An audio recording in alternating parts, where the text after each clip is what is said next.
अस्सलाम वालेकुम students, welcome back to my channel. My name is Asif Ismail Qureshi और आज फिजिक्स की लेक्चर सीरीज में जो क्लास 9 की लेक्चर सीरीज है उसमें जो फ्रिक्शन का टॉपिक है उसी को आगे मजीद कंटिन्यू करते हैं और उसमें है ग्राफिकल इंटरप्रिटेशन ऑफ फ्रिक्शन। क्या फ्रिक्शन को हम ग्राफिकली किस तरीके से इंटरप्रेट कर सकते हैं। तो अगर मैं एक ग्राफ इस तरीके से बना लूं, यहां पर मैं ले लूं फोर्स अप्लाइड और यहां पर मैं ले लेता हूं फ्रिक्शनल फोर्स, फ्रिक्शन फोर्स। तो जब आप ऑब्जेक्ट के ऊपर फोर्स अप्लाई करोगे तो जाहिर बात है फ्रिक्शनल फोर्स भी उसके ऊपर अप्लाई होती जा रही है। आप फोर्स अप्लाई करते जा रहे हो लेकिन और फ्रिक्शनल फोर्स भी आपस में बढ़ती जा रही है और आज जाते जाते एक पॉइंट हमारे पास आ गया जिसको क्या कहा जाता है, जिसको कहा जाता है म्यू के या एफ के। सॉरी, इसको म्यू के नहीं कहेंगे, इसको एफ के कहेंगे। एफ के इज काइनेटिक फ्रिक्शन। हमारे पास जो स्टैटिक फ्रिक्शन होती है वो काइनेटिक फ्रिक्शन से हमेशा ज्यादा होती है। याद रखो, मैं उस करेट वाली एग्जांपल आपको फिर दोबारा दूंगा कि जब एक करेट जब आप जिसके ऊपर जोर लगा रहे हो तो स्टार्ट में आपको ज्यादा जोर लगाना पड़ता है, लेकिन जो ही वो मोशन में आ जाता है तो आपको जो आपकी फोर्स होती है वो ऑटोमेटिकली कम हो जाती है, जो अप्लाइड फोर्स है, और वो मोशन परफॉर्म करना शुरू कर देता है। तो हम फोर्स अप्लाई करते करते कहां तक पहुंचते हैं, फ्रिक्शन फोर्स के काइनेटिक फ्रिक्शन तक। फिर इसको मजीद मैंने इंक्रीज किया और कहां तक पहुंचा, मैं पहुंच गया एफ एस, जिसको कहा जाता है स्टैटिक फ्रिक्शन। अब स्टैटिक फ्रिक्शन जो ही क्रॉस होगी हमारे पास तो उसी के साथ ही ऑब्जेक्ट क्या करेगा, मोशन परफॉर्म करना शुरू कर देगा। ऑब्जेक्ट क्या करेगा, ऑब्जेक्ट की मोशन स्टार्ट हो जाएगी और जो ही वो स्टार्ट होगी तो स्टार्ट होगी वापस ये फ्रिक्शन कहां पर आ जाएगी, काइनेटिक फ्रिक्शन पर। क्योंकि अब हमारे पास जो काइनेटिक फ्रिक्शन होती है वो स्टैटिक फ्रिक्शन से कम होती है। आप उसके ऊपर फोर्स अप्लाई करते जा रहे हो तो काइनेटिक फ्रिक्शन तक हम पहुंच गए। अब काइनेटिक जो काइनेटिक फोर्स ऑफ फ्रिक्शन है, अब उससे भी जब आगे चले जाओगे आप एफ एस तक चले जाओगे। एफ एस क्या, स्टैटिक फ्रिक्शन।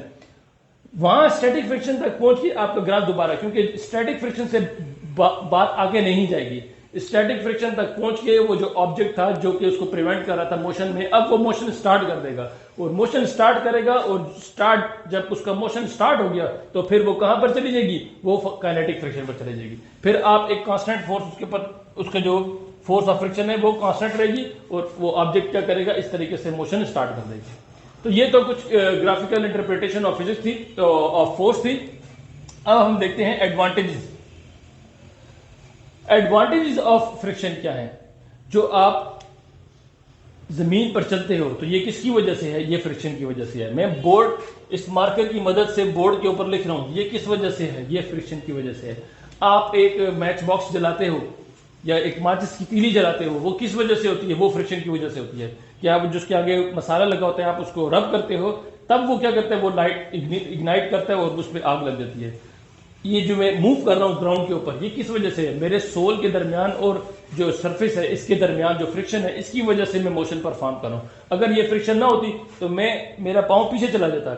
मिसाल के तौर पर मैं आपको बताऊं कि अगर आप, अक्सर इसकी मैं एग्जांपल देता हूं कि शादी हाल में जाओ, वहां पर जो आपने बूट पहना हुआ है वो स्लिप कर रहा होता है। वो स्लिप क्यों कर रहा होता है, क्योंकि वो जो सरफेस होती है वो इंतहाई पॉलिश होती है, तो वहां पर आपके लिए चलना मुश्किल हो जाता है।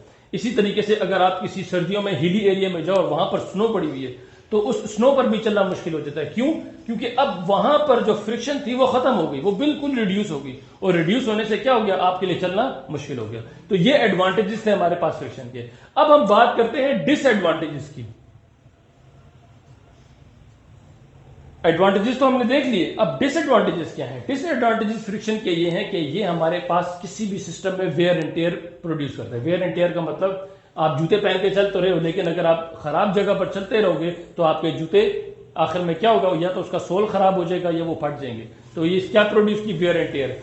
गाड़ी है, गाड़ी के टायर हैं, वो चलते हैं तो फ्रिक्शन की वजह से अगर आप उसको खराब जगह पर और पथरीली जगह पर लेके जाओगे तो या तो वो टायर खराब, अक्सर औकात ऐसा होता है कि टायर फट जाता है, लेकिन अगर आप कंटिन्यूसली उसको चलाते रहोगे, अगर टायर ना भी फटा तो वो डिफॉर्म हो जाता है, वो टेढ़ा हो जाता है, या उसकी जो फ्रिक्शन होती है ऊपर से वो खत्म हो जाती है, उसकी जो रगड़ होती है वो खत्म हो जाती है। तो ये क्या प्रोड्यूस किया उसने, वेयर एंड टेयर। इसी तरीके से ये जो फ्रिक्शन का फिनोमेना ये हीट प्रोड्यूस करता है। अगर आप अपने हाथों को इस तरीके से रब करो तो आप देखोगे कि हीट प्रोड्यूस हो रही है। अब वो हीट क्या है, heat is a form of energy, लेकिन वो सारी हीट लॉस हो रही है, हमें तो नहीं चाहिए। अगर मैं पंखा चला दूं या मैं अगर कोई इंजन गाड़ी का चल रहा है तो वो हीट भी प्रोड्यूस कर रहा है। अब मुझे हीट तो नहीं चाहिए, मुझे उस गाड़ी के इंजन से सिर्फ मोशन चाहिए, लेकिन हीट भी प्रोड्यूस हो रही है और वो लॉस हो रही है। तो क्या फ्रिक्शन क्या करती है? फ्रिक्शन हमारे पास लॉस ऑफ एनर्जी भी पैदा करती है और उसको प्रिवेंट करने के लिए हमारी काफी एनर्जी क्या हो जाती है? लॉस हो जाती है। तो ये कुछ हमारे पास फ्रिक्शन के क्या थे? नुकसान थे। अब हम इसके साथ साथ देख लेते हैं कि रोलिंग फ्रिक्शन क्या है। छोटा सा ये टॉपिक है, रोलिंग फ्रिक्शन। तो रोलिंग फ्रिक्शन, जब आप किसी बॉल को किसी सरफेस पर रोल करवाते हो, या आपने एक फुटबॉल है उसको ग्रास के ऊपर रोल करवा दिया, तो रोल करवाने के बाद आप देखते हो थोड़ी देर बाद रुक जाता है। वो किस वजह से रुकता है? Opposing force. वो अपोजिंग फोर्स कहां से मिल रही है? ग्राउंड से। तो वो जो उस रोलिंग की वजह से जो फ्रिक्शन मिल रही है उसको क्या कहा जाता है? Rolling friction. यहां पर इसी के साथ ही मैं डिस्कस करता हूं कि कौन से मेथड्स हैं कि जिससे हम फ्रिक्शन को रिड्यूस कर सकते हैं। कौन से ऐसे हैं फिनोमिना जिससे हम फ्रिक्शन को रिड्यूस किया जा सकता है। तो सबसे पहले हमारे पास, अगर मैं यहां पर हेडिंग दे दूं, मेथड ऑफ रिड्यूसिंग फ्रिक्शन, कि ऐसे कौन से मेथड हैं कि जिससे आप फ्रिक्शन को रिड्यूस कर सकते हो। तो सबसे पहला हमारे पास जो एक मेथड ऑफ रिड्यूसिंग फ्रिक्शन है वो है हमारे पास पॉलिशिंग। कि आप किसी भी दो सरफेस जो आपस में ड्रैग कर रही हैं या जो आपस में कांटेक्ट में है, उन दो सरफेस को आप पॉलिश कर लो। तो जब हद से ज्यादा पॉलिश कर लोगे तो उसमें फ्रिक्शन रिड्यूस हो जाएगी, और रिड्यूस होने की वजह से वहां पर फ्रिक्शन का जो हीट लॉस का फिनोमिना है वो ऑटोमेटिकली क्या हो जाएगा? कम हो जाएगा। तो जब दो सरफेसेस को पॉलिश कर दिया जाए तो हमारे पास फ्रिक्शन क्या हो जाएगी? रिड्यूस हो जाएगी। दूसरा हमारे पास लुब्रिकेशन। लुब्रिकेशन के क्या मतलब है? लुब्रिकेशन का मतलब है कि आप जो दो सरफेसेस हैं उनके ऊपर ऑयल डाल दो। अगर आप देखो कि गाड़ी के इंजन में ऑयल डाला जाता है, वो क्यों डाला जाता है? वो इसलिए डाला जाता है कि उसके जो मूविंग पार्ट्स हैं वो जो आपस में रब हो रहे हैं, वो उनके दरमियान फ्रिक्शन रिड्यूस रहे और जो हीट पैदा होगी वो कम पैदा हो। तो लुब्रिकेशन की मदद से हम क्या कर सकते हैं? लुब्रिकेशन की मदद से भी हम फ्रिक्शन को रिड्यूस कर सकते हैं। और तीसरा है हमारे पास बॉल बेरिंग्स।